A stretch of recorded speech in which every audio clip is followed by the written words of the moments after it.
একজন মুমিনের জন্য কাপড় পরিধান করার নিয়ম কি? কাপড় পরিধান করার ক্ষেত্রে একটা সুন্নাহ আছে যেটা আমরা বেশিরভাগ লোক খেয়ালই করি না, সেটা হলো ডান হাত আগে দেওয়া। শার্ট বা জামা পাঞ্জাবি যেটাই পরেন আগে কোন হাত ঢুকবে? জুতা পরার ক্ষেত্রে ডান পা। আমরা মনে করি ছোট ছোট কাজ, এটা আবার এমন কি জিনিস? ওই যে বললাম লা তাহকিরান্না মিনাল মারুফি শাইআ, কোন ছোট কাজ, কোন ভালো কাজকে ছোট মনে করা যাবে।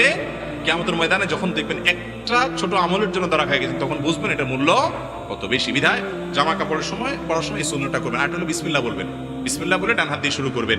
এবং আরেকটা দোয়াও আছে, হ্যাঁ, সেই দোয়া পড়বেন। বিশেষ করে নতুন জামা পরার একটা দোয়া আছে, সাধারণ জামা পরার একটা দোয়া আছে।